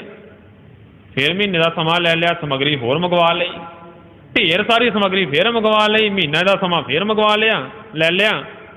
ਫਿਰ ਮਹੀਨਾ ਲੰਘ ਗਿਆ, ਬਤੀਤ ਹੁੰਦਾ ਹੁੰਦਾ ਜਦੋਂ ਪੰਡਤ ਆਖੇ ਕਿ ਹੁਣ ਤਾਂ ਗੱਲ ਨਹੀਂ ਬਣਨੀ ਕਿਸੇ ਪਾਸੇ ਦੇਵੀ ਪਰ ਕਿਹੜੀ ਦੇਵੀ ਪ੍ਰਗਟ ਕਰਨੀ ਚਾਹੁੰਦਾ ਸੀ। ਉਹ ਤਾਂ ਇੱਕ ਵਹਿਮ ਸੀ ਲੋਕਾਂ ਦੇ ਮਨਾਂ ਦੇ ਵਿੱਚ। ਉਹ ਲੋਕਾਂ ਦੇ ਵਹਿਮ ਦਾ ਜਿਹੜਾ ਸੀ ਉਹਦਾ ਫਾਇਦਾ ਚੱਕਣ ਵਾਲੇ ਸਨ ਲੋਕ। ਕਿਹੜੀ ਦੇਵੀ ਪ੍ਰਗਟ ਹੋਣੀ ਇੱਥੇ, ਕਿਹੜਾ ਇੱਥੇ ਸਮਾਨ ਪ੍ਰਗਟ ਹੋਣਾ, ਇੱਥੇ ਕੁਛ ਨਹੀਂ ਸੀ ਹੋਣ ਵਾਲਾ। ਫਿਰ 6 ਮਹੀਨੇ ਤੋਂ ਬਾਅਦ ਫਿਰ ਮਹੀਨੇ ਦਾ ਸਮਾਂ ਲੈ ਲਿਆ, ਫਿਰ ਜਾ ਕੇ 1.5 ਮਹੀਨੇ ਦਾ ਸਮਾਂ ਲੈ ਲਿਆ, ਹੋਇਆ ਕੱਖ ਨਾ। ਪਾਤਸ਼ਾਹ ਕਹਿੰਦੇ ਧੰਨ ਗੁਰੂ ਗੋਬਿੰਦ ਸਿੰਘ ਸੱਚੇ ਪਾਤਸ਼ਾਹ, ਪੰਡਤ ਜੀ ਇੰਨਾ ਸਮਾਂ ਲੈ ਲਿਆ ਤੁਸੀਂ, ਇੰਨੀ ਸਮੱਗਰੀ ਖਰਚ ਹੋ ਗਈ, ਅਜੇ ਤੱਕ ਦੇਵੀ ਪ੍ਰਗਟ ਨਹੀਂ ਹੋਈ। ਤੇ ਅਖੀਰ ਨੂੰ ਜਦੋਂ ਕਹਿੰਦਾ ਫਿਰ ਪੰਡਤ ਕਹਿੰਦਾ ਸਤਿਗੁਰ ਜੀ ਮੈਨੂੰ ਇਜਾਜ਼ਤ ਦਿਓ, ਮੈਂ ਆਪਦਾ ਇੱਕ ਮੰਤਰ ਮੇਰੇ ਮੰਦਰ ਦੇ ਵਿੱਚ ਪਿਆ, ਮੈਂ ਉੱਥੋਂ ਚੱਕ ਕੇ ਲਿਆਉਣਾ ਹੈ ਤੇ ਉਸ ਮੰਤਰ ਦੇ ਨਾਲ ਦੇਵੀ ਪ੍ਰਗਟ ਹੋ ਸਕਦੀ ਹੈ। ਪਾਤਸ਼ਾਹ ਕਹਿੰਦੇ ਜਾ ਲੈ ਆ। ਫਿਰ ਕਿੰਨੇ ਸਮੇਂ 'ਚ ਮੁੜੇਗਾ? ਕਹਿੰਦਾ ਮੈਂ ਹਫ਼ਤੇ ਦੇ ਵਿੱਚ ਮੁੜ ਆਵਾਂਗਾ। ਪੰਡਤ ਮੰਤਰ ਲੈਣ ਵਾਸਤੇ ਚਾਲੇ ਪਾ ਗਿਆ ਆਪਦੇ ਮੰਦਰ ਦੇ ਵਿੱਚ। ਹਫ਼ਤਾ ਲੰਘ ਗਿਆ, 2, 3, 4 ਹਫ਼ਤੇ, ਮਹੀਨਾ ਲੰਘ ਗਿਆ, ਵਾਪਸ ਨਹੀਂ ਮੁੜਿਆ ਪੰਡਤ। ਪਾਤਸ਼ਾਹ ਨੇ ਜਿਹੜੀ ਸਮੱਗਰੀ ਸਾਂਭੀ ਪਈ ਸੀ ਚੱਕ ਕੇ ਅੱਗ ਦੇ ਵਿੱਚ ਸੁੱਟ ਦਿੱਤੀ। ਜਦੋਂ ਇੱਕਦਮ ਸਾਰੀ ਸਮੱਗਰੀ ਨੂੰ ਅੱਗ ਦੇ ਵਿੱਚ ਸੁੱਟ ਦਿੱਤੀ, ਭਾਂਬੜ ਬਲਿਆ, ਉੱਪਰ ਲਾਟ ਉੱਠੀ। ਫਿਰ ਲੋਕਾਂ ਦੇ ਮਨ ਦੇ ਵਿੱਚ ਭੁਲੇਖਾ ਸੀ ਕਿ ਹੁਣ ਦੇਵੀ ਪ੍ਰਗਟ ਹੋ ਗਈ ਹੈ। ਅੱਗ ਦੀ ਲਾਟ ਨੂੰ ਦੇਵੀ ਸਮਝੀ ਬੈਠੇ ਸਨ। ਪਾਤਸ਼ਾਹ ਕਹਿੰਦੇ ਇਹ ਦੇਵੀ ਨਹੀਂ ਹੈ, ਤੁਹਾਡੇ ਮਨ ਦਾ ਇੱਕ ਭੁਲੇਖਾ ਸੀ, ਸਿਰਫ ਇੱਕ ਸਮੱਗਰੀ ਨੂੰ ਫੂਕਿਆ ਗਿਆ ਹੈ। ਦੇਵੀ ਇੱਦਾਂ ਨਹੀਂ ਸੀ ਪ੍ਰਗਟ ਹੋਈ, ਦੇਵੀ ਇੱਦਾਂ ਨਹੀਂ ਸੀ ਪ੍ਰਗਟ ਹੁੰਦੀ। ਪਰ ਇੱਕ ਗੱਲ ਜ਼ਰੂਰ ਹੈ ਕਿ ਜਦੋਂ ਮਨੁੱਖ ਦੇ ਮਨ ਦੇ ਵਿੱਚ ਭੁਲੇਖਾ ਹੋਵੇ ਤੇ ਨਿੱਕੀਆਂ ਨਿੱਕੀਆਂ ਚੀਜ਼ਾਂ ਤੋਂ ਵੀ ਉਹ ਡਰ ਲੱਗ ਪੈਂਦਾ ਹੈ। ਪਾਤਸ਼ਾਹ ਕਹਿੰਦੇ ਜਦੋਂ ਤਾਂ ਤੈਨੂੰ ਹੋ ਗਿਆ ਰੱਬ ਦਾ ਆਸਰਾ, ਪਰਮਾਤਮਾ ਦੀ ਹਜ਼ੂਰੀ ਦੇ ਵਿੱਚ ਰਹਿ ਕੇ ਹਮੇਸ਼ਾ ਸੁਚੇਤ ਹੋ ਕੇ ਜੇ ਜ਼ਿੰਦਗੀ ਬਤੀਤ ਕਰੇਗਾ ਨਾ, ਕਿਸੇ ਜਾਦੂ ਟੂਣੇ ਦਾ ਤੇਰੇ ਉੱਪਰ ਅਸਰ ਨਹੀਂ ਹੋਵੇਗਾ ਤੇ ਕਿਸੇ ਬੁਰੀ ਨਜ਼ਰ ਵਾਲੇ ਦਾ ਤੇਰੇ ਉੱਪਰ ਅਸਰ ਨਹੀਂ ਹੋਵੇਗਾ। ਪਾਤਸ਼ਾਹ ਦਾ ਅੱਜ ਦਾ ਹੀ ਹੁਕਮਨਾਮਾ ਹੈ, ਤੰਤ ਮੰਤ ਨਾ ਜੋਹਈ ਤਿਤ ਚਾਖ ਨਾ ਲਾਗਿਆ। ਤੰਤ ਮੰਤ ਕਹਿੰਦੇ ਜਾਦੂ ਟੂਣਾ ਅਸਰ ਨਹੀਂ ਕਰ ਸਕਦਾ, ਤਿਤ ਚਾਖ ਕਹਿੰਦੇ ਬੁਰੀ ਨਜ਼ਰ ਦਾ ਵੀ ਅਸਰ ਨਹੀਂ ਹੋ ਸਕਦਾ। ਬੁਰੀ ਨਜ਼ਰ ਦਾ ਪ੍ਰਭਾਵ ਵੀ ਮਨੁੱਖ ਦੇ ਉੱਪਰ ਨਹੀਂ ਪੈ ਸਕਦਾ, ਕਿਉਂਕਿ ਬੁਰੀ ਨਜ਼ਰ ਤੋਂ ਬਚਣ ਵਾਸਤੇ ਬੜੇ ਤਰੀਕੇ ਵਰਤੇ ਜਾਂਦੇ ਨੇ। ਵਧੀਆ ਕੋਠੀ ਪਾ ਲਈ, ਉਹਦੇ ਉੱਪਰ ਘੜਾ ਮੂਧਾ ਮਾਰ ਕੇ ਰੱਖ ਲੈਂਦੇ ਆ, ਜਾਂ ਇੱਕ ਚਿਹਰਾ ਇੱਕ ਫੇਸ ਬਣਾ ਕੇ ਜੋ ਘਰਾਂ ਦੇ ਉੱਪਰ ਆਮ ਹੀ ਟੰਗਿਆ ਮਿਲ ਜਾਂਦਾ ਹੈ ਕਿ ਸ਼ਾਇਦ ਸਾਡੀ ਕੋਠੀ ਨੂੰ ਨਜ਼ਰ ਨਾ ਲੱਗ ਜਾਵੇ, ਸਾਡੇ ਬੰਗਲੇ ਨੂੰ ਨਜ਼ਰ ਨਾ ਲੱਗ ਜਾਵੇ। ਗੱਡੀ ਵਧੀਆ ਲਈ, ਉਹਦੇ ਮਗਰ ਇੱਕ ਟੁੱਟੀ ਜੁੱਤੀ ਟੰਗ ਲਈ ਜਾਂਦੀ ਹੈ ਕਿ ਬੁਰੀ ਨਜ਼ਰ ਨਾ ਲੱਗ ਜਾਵੇ। ਬੁਰੀ ਨਜ਼ਰ ਤੋਂ ਬਚਣ ਦੇ ਬੜੇ ਹੀ ਤਰੀਕੇ ਨੇ। ਨਜ਼ਰ ਲੱਗਣ ਦਾ ਮਤਲਬ ਕੀ ਹੈ ਕਿ ਅਸੀਂ ਨਜ਼ਰ ਤੋਂ ਬਚ ਜਾਈਏ, ਕੋਈ ਮਾੜਾ ਪ੍ਰਭਾਵ ਨਾ ਸਾਡੇ ਉੱਪਰ ਪਵੇ। ਇਸ ਗੱਲ ਦੇ ਉੱਪਰ ਭੁਲੇਖਾ ਪੈ ਕੇ ਬੈਠੇ ਹੋਏ ਹਾਂ ਅਸੀਂ। ਇੱਕ ਬੱਚੇ ਨੂੰ ਨਵਾਇਆ ਧਵਾਇਆ ਮਾਂ ਨੇ ਤਿਆਰ ਕੀਤਾ ਨਾ, ਇੱਕ ਨਿੱਕਾ ਜਿਹਾ ਟਿੱਕਾ ਉਹਦੇ ਕੰਨ ਦੇ ਮਗਰਲੇ ਪਾਸੇ ਜਾਂ ਮੱਥੇ ਦੀ ਸਾਈਡ ਤੇ ਲਾ ਦਿੱਤਾ ਜਾਂਦਾ ਹੈ ਕਿ ਬੁਰੀ ਨਜ਼ਰ ਨਾ ਲੱਗੇ। ਕਾਲਾ ਟਿੱਕਾ ਸ਼ਾਇਦ ਕਹਿੰਦੇ ਨਜ਼ਰ ਤੋਂ ਬਚਾਉਂਦਾ ਹੈ। ਅਕਾਲ ਪੁਰਖ ਪਰਮਾਤਮਾ ਆਪਣੇ ਨਾਲ ਬਹੁਤ ਸਿਆਣਾ ਹੈ। ਕੁਦਰਤ ਆਪਣੇ ਨਾਲੋਂ ਬਹੁਤ ਬੇਅੰਤ ਗੁਣਾ ਸਿਆਣੀ ਹੈ। ਪਰਮਾਤਮਾ ਨੇ ਬੜੀ ਵੱਡੀ ਕਿਰਪਾ ਕਰਕੇ ਆਪਣਾ ਇਸ ਗੱਲ ਦਾ ਪ੍ਰਭਾਵ ਦਿੱਤਾ ਹੈ ਕਿ ਜੇਕਰ ਤੂੰ ਚਾਹਣਾ ਹੈ ਕਿ ਕਾਲਾ ਟਿੱਕਾ ਬੁਰੀ ਨਜ਼ਰ ਤੋਂ ਬਚਾਉਂਦਾ ਹੈ, ਕੁਦਰਤ ਨੇ ਪਹਿਲਾਂ ਹੀ ਕਾਲੇ ਵਾਲ ਹੀ ਦਿੱਤੇ ਨੇ, ਬਰਵੱਟੇ ਕਾਲੇ ਦਿੱਤੇ ਨੇ, ਚਿਹਰੇ ਦੇ ਉੱਪਰ ਦਾੜਾ ਦਿੱਤਾ ਹੈ, ਕਾਲੇ ਰੰਗ ਤੋਂ ਸ਼ੁਰੂਆਤ ਹੁੰਦੀ ਹੈ। ਬਰਵੱਟੇ ਕਾਲੇ ਰੰਗ ਦੇ ਨੇ, ਸਿਰ ਦੇ ਵਾਲ ਕਾਲੇ ਨੇ। ਜੇ ਬੁਰੀ ਨਜ਼ਰ ਤੋਂ ਕਾਲਾ ਟਿੱਕਾ ਬਚਾ ਸਕਦਾ ਹੈ, ਕੁਦਰਤ ਨੇ ਪਹਿਲਾਂ ਹੀ ਕਾਲਾ ਰੰਗ ਮਨੁੱਖ ਦੇ ਸਰੀਰ ਦੇ ਵਿੱਚ ਪਾਇਆ ਹੋਇਆ ਹੈ ਕਿ ਬੁਰੀ ਨਜ਼ਰ ਤੋਂ ਕੋਈ ਅਸਰ ਨਹੀਂ ਕਰ ਸਕਦੀ ਇਹਦੇ ਉੱਪਰ। ਭੁਲੇਖਾ ਸਿਰਫ ਸਾਡੇ ਮਨ ਦਾ ਹੈ ਕਿ ਸ਼ਾਇਦ ਬੁਰੀ ਨਜ਼ਰ ਦਾ ਅਸਰ ਹੁੰਦਾ ਹੈ। ਬੁਰੀ ਨਜ਼ਰ ਤੋਂ ਬਚਣ ਵਾਸਤੇ ਕਈ ਤਰ੍ਹਾਂ ਦੇ ਹੱਥ ਹਥੌਲੇ ਕਰਨ ਲੱਗ ਪਏ, ਕਈ ਤਰ੍ਹਾਂ ਦੇ ਵਹਿਮਾਂ ਭਰਮਾਂ, ਪੰਡਤਾਂ ਦੇ ਮਗਰ ਤੁਰੇ ਫਿਰਨਾ, ਇਹ ਚੀਜ਼ਾਂ ਸਾਡੇ ਮਨ ਦੇ ਵਿੱਚ ਭੁਲੇਖਾ ਪਾ ਕੇ ਬੈਠ ਗਈਆਂ। ਪਾਤਸ਼ਾਹ ਨੇ ਕਿਹਾ ਕਿ ਹਮੇਸ਼ਾ ਪਰਮਾਤਮਾ ਦੀ ਨਜ਼ਰ ਦੇ ਵਿੱਚ ਰਹਿ, ਰੱਬ ਨੂੰ ਯਾਦ ਰੱਖ। ਉਸਤਤ ਮਨ ਮੈਂ ਕਰ ਨਿਰੰਕਾਰ, ਕਰ ਮਨ ਮੇਰੇ ਸਤ ਵਿਵਹਾਰ, ਨਿਰਮਲ ਰਸਨਾ ਅੰਮ੍ਰਿਤ ਪੀਓ, ਸਦਾ ਸੁਹੇਲਾ ਕਰ ਲੈ ਜੀਓ। ਆਪਣੀ ਜਿੰਦ ਨੂੰ ਹਲਕਾ ਬਣਾ, ਸੁਹੇਲਾ ਬਣਾ, ਸੁਖੀ ਬਣਾ। ਕਿਵੇਂ?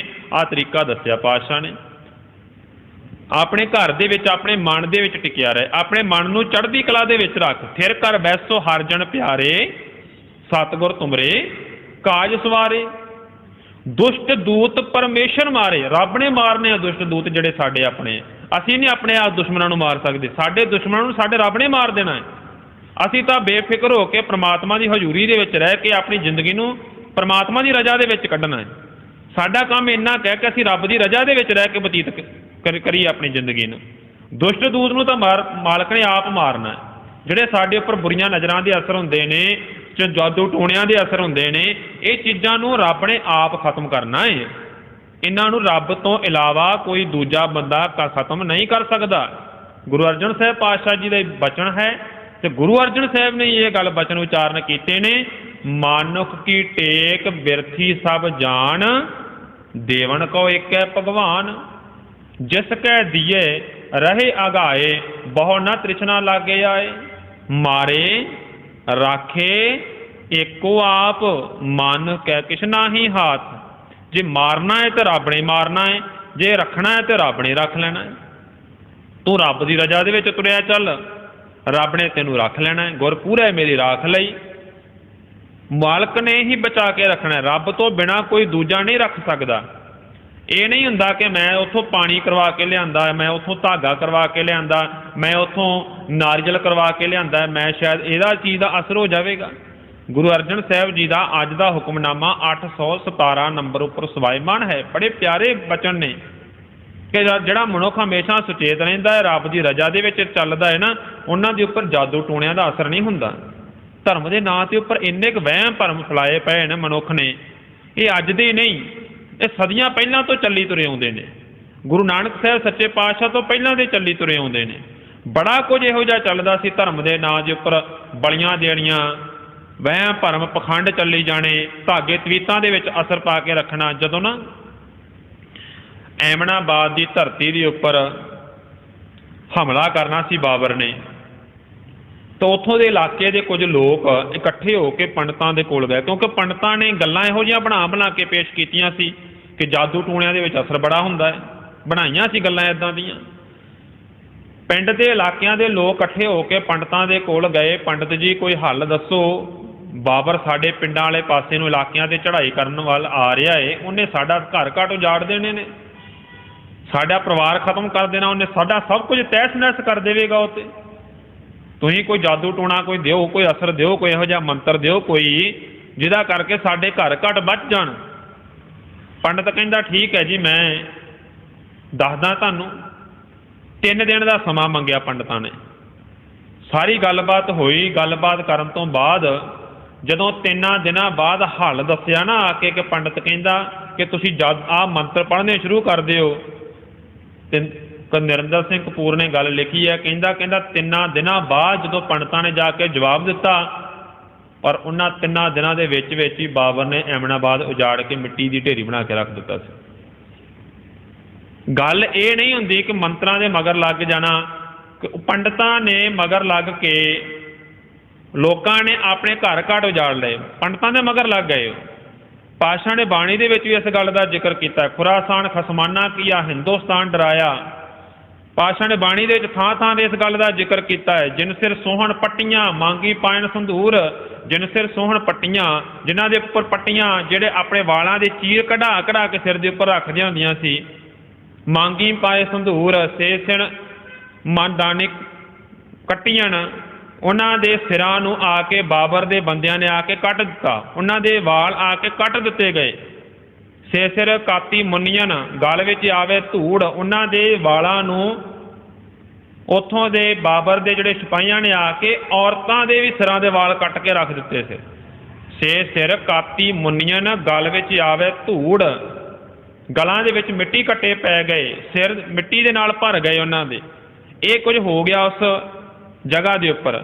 ਪਰ ਅਖੀਰ ਦੇ ਜਾ ਕੇ ਸਤਿਗੁਰ ਨੇ ਇਹ ਵੀ ਗੱਲ ਕਹਿ ਦਿੱਤੀ ਸੀ, ਕੋਈ ਮੁਗਲ ਨਾ ਹੋਆ ਅੰਧਾ ਕਨੇ ਨਾ ਪਰਚਾ ਲਾਇਆ। ਜਿਨ੍ਹਾਂ ਮੰਤਰਾਂ ਦੀ ਗੱਲ ਕੀਤੀ ਸੀ ਕਿ ਮੁਗਲ ਜਦੋਂ ਆਉਣਗੇ ਅੰਨੇ ਹੋ ਜਾਣਗੇ, ਇਹਨਾਂ ਦੇ ਕਹਿੰਦੇ ਮੰਤਰਾਂ ਨੇ ਵੀ ਕੋਈ ਅਸਰ ਨਾ ਕੀਤਾ। ਇਹਨਾਂ ਦੇ ਮੰਤਰਾਂ ਨੇ ਕਿਸੇ ਨੂੰ ਵੀ ਅੰਨਿਆ ਨਾ ਕੀਤਾ, ਕੋਈ ਅਸਰ ਨਹੀਂ ਹੋਇਆ ਇਹਨਾਂ ਦੇ ਉੱਪਰ ਵੀ। ਫਿਰ ਅਸਲੀ ਮੰਤਰ ਕਿਹੜਾ ਹੈ? ਕਿਹੜਾ ਮੰਤਰ ਅਸਲੀ ਹੈ ਜਿਹੜਾ ਮਨੁੱਖ ਨੂੰ ਪਰਮਾਤਮਾ ਦੇ ਨਾਲ ਜੋੜਦਾ ਹੈ? ਉਹ ਮੰਤਰਾਂ ਨੇ ਤਾਂ ਬੜੇ ਰਿਜ਼ਲਟ ਵਿਖਾ ਦਿੱਤੇ, ਬੜਾ ਕੁਝ ਕਰਕੇ ਵਿਖਾ ਦਿੱਤਾ, ਪਰ ਜਿਹੜਾ ਅਸਲੀ ਮੰਤਰ ਹੈ ਨਾ ਉਹ ਹੈ ਗੁਰੂ ਦਾ ਮੰਤਰ, ਗੁਰ ਮੰਤਰ। ਜਿਸ ਮੰਤਰ ਦੇ ਬਾਰੇ ਪਾਤਸ਼ਾਹ ਨੇ ਬਾਣੀ ਦੇ ਵਿੱਚ ਇਸ ਗੱਲ ਦਾ ਜ਼ਿਕਰ ਕੀਤਾ ਹੈ ਕਿ ਗੁਰੂ ਮੰਤਰ ਪਰਮਾਤਮਾ ਦਾ ਨਾਮ ਹੁੰਦਾ ਹੈ, ਅਕਾਲ ਪੁਰਖ ਦੀ ਬਾਣੀ ਹੈ, ਪਰਮਾਤਮਾ ਦਾ ਮੰਤਰ ਹੁੰਦਾ ਹੈ। ਬੀਜ ਮੰਤਰ ਸਭ ਕੋ ਨਾਮ, ਸਭ ਕੁਝ ਜਿਹੜਾ ਉਹ ਪਰਮਾਤਮਾ ਦਾ ਨਾਮ ਹੀ ਬੀਜ ਮੰਤਰ ਹੈ। ਸਾਰੇ ਮੰਤਰਾਂ ਦਾ ਇੱਕ ਮੰਤਰ ਪਰਮਾਤਮਾ ਦਾ ਨਾਮ ਹੈ। ਸਾਰੇ ਮੰਤਰ ਇੱਕ ਪਾਸੇ ਇਕੱਠੇ ਹੋਣ, ਪਰਮਾਤਮਾ ਦਾ ਨਾਮ, ਪਰਮਾਤਮਾ ਦੀ ਯਾਦ ਇੱਕ ਪਾਸੇ ਇਕੱਠੀ ਹੋਵੇ, ਉਹ ਸਾਰੇ ਮੰਤਰਾਂ ਦੀ ਬਰਾਬਰੀ ਇਕੱਲਾ ਪਰਮਾਤਮਾ ਦਾ ਨਾਮ ਹੀ ਕਰ ਦਿੰਦਾ ਹੈ। ਬੀਜ ਮੰਤਰ ਜੋ ਹੈ ਨਾ, ਸਭ ਕੁਝ ਦਾ ਸਾਂਝਾ ਇੱਕੋ ਚੀਜ਼ ਹੈ। ਉਹ ਪਾਤਸ਼ਾਹ ਨੇ ਬਾਣੀ ਦੇ ਵਿੱਚ ਕਿਹਾ ਸੀ ਕਿ ਜਦੋਂ ਪਰਮਾਤਮਾ ਦਾ ਨਾਮ ਹਿਰਦੇ ਦੇ ਵਿੱਚ ਵਸ ਜਾਵੇ ਨਾ, ਉਦੋਂ ਹਮੇਸ਼ਾ ਮਨੁੱਖ ਸੁਚੇਤ ਰਹਿੰਦਾ ਹੈ, ਅਲਰਟ ਰਹਿੰਦਾ ਹੈ, ਅਵੇਅਰ ਰਹਿੰਦਾ ਹੈ। ਤੇ ਜਿਹੜਾ ਸੁਚੇਤ ਰਹੇ ਉਹਦੇ ਉੱਪਰ ਨਹੀਂ ਅਸਰ ਹੋ ਸਕਦਾ। ਤੰਤ ਮੰਤ ਨਾ ਜੋ ਹੈ ਤਿਤ ਚਾਖ ਨਾ ਲਾਗੇ, ਬੁਰੀ ਨਜ਼ਰ ਦਾ ਅਸਰ ਨਹੀਂ ਹੁੰਦਾ ਉਹਦੇ ਉੱਪਰ, ਤੇ ਜਾਦੂ ਟੂਣਿਆਂ ਦਾ ਅਸਰ ਨਹੀਂ ਹੁੰਦਾ। ਸਤਿਗੁਰ ਨੇ ਫਿਰ ਪਾਵਨ ਹੁਕਮਨਾਮੇ ਦੇ ਵਿੱਚ ਪਹਿਲੀਆਂ ਪੰਕਤੀਆਂ ਦੇ ਵਿੱਚ ਗੱਲ ਲਿਖੀ ਹੈ ਕਿ ਫਿਰ ਤਰੀਕਾ ਕੀ ਆ, ਮਨੁੱਖ ਨੂੰ ਕੀ ਕਰਨਾ ਚਾਹੀਦਾ ਹੈ। ਮਨ ਤਨ ਪ੍ਰਭ ਆਰਾਧੀਐ, ਮਿਲ ਸਾਧ ਸਮਾਗੈ। ਸਾਧ ਸੰਗਤ ਦੇ ਵਿੱਚ ਬੈਠ ਕੇ ਜੇ ਸਰੀਰ ਹਾਜ਼ਰ ਹੈ, ਮਨ ਵੀ ਹਾਜ਼ਰ ਰਹੇ। ਦੋਨਾਂ ਦਾ ਹਾਜ਼ਰ ਹੋਣਾ ਜ਼ਰੂਰੀ ਹੈ। ਜੇ ਸਰੀਰ ਹਾਜ਼ਰ ਹੈ ਸੰਗਤ ਦੇ ਵਿੱਚ, ਮਨ ਵੀ ਹਾਜ਼ਰ ਰੱਖ, ਮਨ ਵੀ ਇੱਥੇ ਲਿਆ ਕੇ ਰੱਖ। ਜ਼ਰੂਰੀ ਨਹੀਂ ਕਿ ਜੇ ਸਰੀਰ ਆ ਗਿਆ ਤੇ ਇਹਦੇ ਨਾਲ ਹੀ ਹਾਜ਼ਰੀ ਲੱਗ ਜਾਏਗੀ, ਮਨ ਕਰਕੇ ਵੀ ਹਾਜ਼ਰੀ ਲੱਗਣੀ ਹੈ। ਹਾਜ਼ਰੀ ਇੱਥੇ ਮਨ ਕਰਕੇ ਲੱਗਦੀ ਹੈ, ਸਰੀਰ ਕਰਕੇ ਨਹੀਂ। ਸਰੀਰ ਕਰਕੇ ਤਾਂ ਪ੍ਰਿਥੀ ਚੰਦ ਵੀ ਗੁਰੂ ਦੇ ਕੋਲ ਹੈ, ਸਰੀਰ ਕਰਕੇ ਤਾਂ ਸ਼੍ਰੀ ਚੰਦ ਵੀ ਗੁਰੂ ਦੇ ਕੋਲ ਹੀ ਰਿਹਾ ਸੀ, ਸਰੀਰ ਕਰਕੇ ਤਾਂ ਧੀਰਮਲ ਵੀ ਗੁਰੂ ਦੇ ਨਾਲ ਹੀ ਰਹਿੰਦਾ ਰਿਹਾ ਹੈ, ਰਾਮ ਰਾਏ ਵੀ ਗੁਰੂ ਦਾ ਪੁੱਤਰ ਹੈ, ਗੁਰੂ ਦੇ ਕੋਲ ਹੀ ਰਹਿੰਦਾ ਰਿਹਾ ਸਰੀਰ ਕਰਕੇ। ਪਰ ਮਨ ਕਰਕੇ ਇਹ ਸਾਰੇ ਨਾਲ ਨਹੀਂ ਸਨ। ਮਨ ਤਾਂ ਆਪਦੀਆਂ ਮਨ ਮਰਜ਼ੀਆਂ ਦੇ ਵਿੱਚ ਲੱਗੇ ਪਏ ਸਨ ਇਹਨਾਂ ਦੇ। ਗੁਰੂ ਨਾਨਕ ਸਾਹਿਬ ਸੱਚੇ ਪਾਤਸ਼ਾਹ ਜੀ ਨੇ ਨਵਾਬ ਨੂੰ ਇਹ ਗੱਲ ਕਹੀ ਸੀ ਕਿ ਮੈਂ ਨਵਾਜ਼ ਤਾਂ ਪੜ੍ਹਦਾ ਜੇ ਇੱਥੇ ਕੋਈ ਕਰਨ ਵਾਲਾ ਹੋਵੇ। ਤੇ ਕਾਜੀ ਨੂੰ ਵੀ ਕਿਹਾ, ਨਵਾਬ ਨੂੰ ਵੀ ਕਿਹਾ, ਕੋਲ ਖੜੇ ਸਾਰਿਆਂ ਨੂੰ ਕਿਹਾ ਕਿ ਮੈਂ ਨਵਾਜ਼ ਜ਼ਰੂਰ ਪੜ੍ਹਾਂਗਾ। ਪਰ ਜਦੋਂ ਨਵਾਜ਼ ਖਤਮ ਹੋ ਗਈ ਸਮਾਪਤੀ ਤੇ ਪਾਤਸ਼ਾਹ ਕਹਿੰਦੇ ਮੈਂ ਨਵਾਜ਼ ਕਿਹਦੇ ਨਾਲ ਪੜ੍ਹਦਾ, ਹਾਜ਼ਰ ਤਾਂ ਕੋਈ ਹੈ ਨਹੀਂ ਸੀ ਇੱਥੇ। ਸਰੀਰ ਸਾਰਿਆਂ ਦੇ ਖੜੇ ਸੀ ਬੇਸ਼ੱਕ, ਪਰ ਮਨ ਕਰਕੇ ਤਾਂ ਫਿਰ ਵੀ ਕੋਈ ਹਾਜ਼ਰ ਨਹੀਂ ਸੀ। ਮਨ ਕਰਕੇ ਹਾਜ਼ਰ ਹੋਣਾ ਜ਼ਰੂਰੀ ਹੈ। ਗੁਰ ਸਭਾ ਏਮ ਨਾ ਪਾਈਐ, ਨਾ ਨੇੜੇ ਨਾ ਦੂਰ, ਨਾਨਕ ਸਤਿਗੁਰ ਤਾਂ ਮਿਲੇ ਜਾਂ ਮਨ ਰਹੇ ਹਜ਼ੂਰ। ਸਤਿਗੁਰ ਦੇ ਨਾਲ ਮਿਲਾਪ ਤਾਂ ਹੋਣਾ ਜੇ ਮਨ ਕਰਕੇ ਹਾਜ਼ਰੀ ਲੱਗੀ ਹੋਈ ਹੈ, ਤੇ ਮਨ ਕਰਕੇ ਬੈਠੇ ਹੋਏ ਆ। ਤੇ ਗੁਰੂ ਗੋਬਿੰਦ ਸਿੰਘ ਪਾਤਸ਼ਾਹ ਜੀ ਦੇ ਵੇਲੇ ਉਹ ਸਿੱਖ ਵੀ ਸਨ ਜਿਹੜੇ ਕੋਲ ਬੈਠੇ ਸਨ ਤੇ ਸੋਚਦੇ ਸਨ ਕਿ ਅਸੀਂ ਉਹ ਜਾਦੂਗਰ ਦਾ ਕੋਈ ਤਮਾਸ਼ਾ ਵੇਖ ਆਈਏ, ਬਾਜੀਗਰ ਦੇ ਕੌਤਕ ਵੇਖ ਕੇ ਆਈਏ। ਤੇ ਜਿਹੜੇ ਜਾ ਕੇ ਵੇਖਣ ਚਲੇ ਗਏ ਉਹ ਇਸ ਗੱਲ ਨੂੰ ਵਿੱਚ ਸੋਚਦੇ ਸਨ ਕਿ ਕਿਤੇ ਮਗਰ ਸਤਿਗੁਰੂ ਨੂੰ ਪਤਾ ਲੱਗ ਗਿਆ ਤੇ ਸਾਡੀ ਕਲਾਸ ਲੱਗੇਗੀ। ਜਿਹੜੇ ਵੇਖਣ ਚਲੇ ਗਏ ਉਹਨਾਂ ਦਾ ਧਿਆਨ ਗੁਰੂ ਵੱਲ ਹੈ, ਜਿਹੜੇ ਇੱਥੇ ਰਹਿ ਗਏ ਉਹ ਸੋਚਦੇ ਸੀ ਅਸੀਂ ਵੀ ਚਲੇ ਜਾਂਦੇ। ਹੁਣ ਜਿਹੜੇ ਹਾਜ਼ਰ ਸਨ ਉਹ ਗੈਰ ਹਾਜ਼ਰ ਹੋ ਗਏ ਤੇ ਜਿਹੜੇ ਗੈਰ ਹਾਜ਼ਰ ਸੀ ਉਹ ਹਾਜ਼ਰ ਹੋ ਗਏ। ਇਸ ਕਰਕੇ ਮਨ ਕਰਕੇ ਹਾਜ਼ਰੀ ਲੱਗਦੀ ਹੈ ਗੁਰੂ ਨਾਨਕ ਦੇ ਘਰ ਦੇ ਵਿੱਚ। ਮਨ ਤਨ, ਜੇ ਸਰੀਰ ਹਾਜ਼ਰ ਹੈ ਮਨ ਕਰਕੇ ਵੀ ਹਾਜ਼ਰੀ ਲੱਗਦੀ। ਮਨ ਤਨ ਪ੍ਰਭ ਆਰਾਧੀਏ, ਸਰੀਰ ਕਰਕੇ ਮਨ ਕਰਕੇ ਪਰਮਾਤਮਾ ਨੂੰ ਯਾਦ ਰੱਖ। ਮਿਲ ਸਾਧ ਸਮਾਗੈ, ਸਾਧ ਸੰਗਤ ਦੇ ਵਿੱਚ ਬੈਠ ਕੇ, ਸੰਗਤ ਦੇ ਵਿੱਚ ਬੈਠ ਕੇ ਨਾਮ ਨੂੰ ਸੁਣ, ਬਾਣੀ ਨੂੰ ਸੁਣ, ਪਾਠ ਸੁਣ। ਉਚਰਤ ਗੁਣ ਗੋਪਾਲ ਜਸ, ਪਰਮਾਤਮਾ ਦੇ ਨਾਮ ਨੂੰ ਉਚਾਰਨ ਕਰਦਿਆਂ ਮਨ ਦੇ ਉੱਪਰ ਅਸਰ ਹੁੰਦਾ ਹੈ। ਮਨ ਪਰਮਾਤਮਾ ਦੇ ਨਾਲ ਰਿੱਝ ਜਾਂਦਾ ਹੈ, ਜੁੜ ਜਾਂਦਾ ਹੈ। ਤੇ ਜਿੱਦਾਂ ਦਾ ਮਨ ਪਰਮਾਤਮਾ ਦੇ ਨਾਲ ਜੁੜ ਜਾਵੇ ਨਾ, ਫਿਰ ਮਨੁੱਖ ਦੀ ਇਮੇਜ ਵੀ ਉੱਦਾਂ ਦੀ ਹੋ ਜਾਂਦੀ ਹੈ। ਜਿੱਦਾਂ ਦਾ ਪਰਮਾਤਮਾ ਵੱਡਾ ਹੈ, ਮਨੁੱਖ ਦੀ ਇਮੇਜ ਵੀ ਵੱਡੀ ਹੋ ਜਾਂਦੀ ਹੈ। ਪਰਮਾਤਮਾ ਨਿਰਵੈਰ ਹੈ, ਮਨੁੱਖ ਦੀ ਸ਼ਖਸੀਅਤ ਵੀ ਨਿਰਵੈਰ ਬਣ ਜਾਂਦੀ ਹੈ। ਕਹਿਣ ਦਾ ਭਾਵ ਜਿੱਦਾਂ ਦਾ ਅਕਾਲ ਪੁਰਖ ਪਰਮਾਤਮਾ ਦਾ ਹੈ ਉੱਦਾਂ ਦਾ ਹੀ ਉਹ ਮਨੁੱਖ ਬਣ ਜਾਂਦਾ ਹੈ। ਜਿੰਨਾ ਦਾ ਸੁਭਾਅ ਪਰਮਾਤਮਾ ਦਾ ਹੈ ਉੱਦਾਂ ਦਾ ਹੀ ਉਹ ਮਨੁੱਖ ਬਣ ਜਾਂਦਾ ਹੈ। ਪਰਮਾਤਮਾ ਦੇ ਵਿੱਚ ਤੇ ਫਿਰ ਸੇਵਕ ਦੇ ਵਿੱਚ ਕੋਈ ਬਹੁਤਾ ਫਰਕ ਨਹੀਂ ਰਹਿ ਜਾਂਦਾ। ਜਦੋਂ ਪਰਮਾਤਮਾ ਦੇ ਗੁਣ ਉਚਾਰਨ ਕਰਦਾ ਕਰਦਾ ਮਨੁੱਖ ਉਹਦੇ ਨਾਲ ਹੀ ਰਲ ਜਾਂਦਾ ਹੈ। ਗੁਰ ਕਿਰਪਾ ਜਿਹੇ ਨਰ ਕਉ ਕੀਨੀ, ਤਿਹ ਇਹ ਜੁਗਤ ਪਛਾਨੀ। ਨਾਨਕ ਲੀਨ ਭਇਓ ਗੋਬਿੰਦ ਸਿਉ, ਜਿਉ ਪਾਨੀ ਸੰਗ ਪਾਨੀ। ਪਰਮਾਤਮਾ ਦੇ ਨਾਲ ਉੱਦਾਂ ਹੀ ਜੁੜ ਜਾਂਦਾ ਹੈ, ਉੱਦਾਂ ਹੀ ਵੱਧ ਜਾਂਦਾ ਹੈ। ਫਿਰ ਜਿੱਦਾਂ ਦੀ ਸ਼ਖਸੀਅਤ ਹੋਵੇ ਨਾ, ਉਸ ਮਨੁੱਖ ਦੇ ਕੋਲ ਕਦੇ ਵੀ ਬੁਰਾਈਆਂ ਨਹੀਂ ਆ ਸਕਦੀਆਂ, ਉਹਦੇ ਉੱਪਰ ਔਗਣ ਅਸਰ ਨਹੀਂ ਕਰ ਸਕਦੇ। ਜੇ ਔਗਣ ਉਹਦੇ ਉੱਪਰ ਅਸਰ ਕਰਨ ਵੀ, ਜੇ ਔਗਣ ਸਾਹਮਣੇ ਦਿਸਣ ਵੀ ਕਿ ਆ ਰਹੇ ਨੇ, ਵੇਖ ਕੇ ਉਹਦੀ ਸ਼ਖਸੀਅਤ ਨੂੰ ਵੇਖ ਕੇ ਪਰੇ ਹੋ ਜਾਂਦੇ ਨੇ, ਉਹਦੇ ਲਾਗੇ ਨਹੀਂ ਆਉਂਦੇ, ਉਹਦੇ ਲਾਗੇ ਨਹੀਂ ਲੱਗਦੇ। ਪਾਤਸ਼ਾਹ ਕਹਿੰਦੇ ਜੇਕਰ ਪਰਮਾਤਮਾ ਦੇ ਗੁਣ ਉਚਾਰਨ ਕੀਤੇ ਜਾਣ, ਦੂਰ ਤੇ ਜੰਮ ਭਾਗੇ, ਦੂਰੋਂ ਹੀ ਵੇਖ ਕੇ ਜੰਮ ਭੱਜ ਜਾਂਦੇ ਨੇ। ਮਾੜੇ ਅਸਰ, ਮਾੜੀਆਂ ਬੁਰਾਈਆਂ, ਜਿੰਨੇ ਵੀ ਔਗਣ ਨੇ, ਮਾੜੀਆਂ ਆਦਤਾਂ ਮਨੁੱਖ ਦੇ ਨੇੜੇ ਹੀ ਨਹੀਂ ਆਉਂਦੀਆਂ, ਉਹ ਦੂਰੋਂ ਵੇਖ ਕੇ ਪਰੇ ਹੋ ਜਾਂਦੀਆਂ ਨੇ। ਰਾਮ ਨਾਮ ਜੋ ਜਨ ਜਪੈ, ਅਨ ਦਿਨ ਸਦ ਜਾਗੈ। ਤੰਤ ਮੰਤ ਨਾ ਜੋਹਈ, ਤਿਤ ਚਾਖ ਨਾ ਲਾਗੈ। ਰਹਾਉ ਕਾਮ ਕ੍ਰੋਧ ਮਦ ਮਾਨ ਮੋਹ।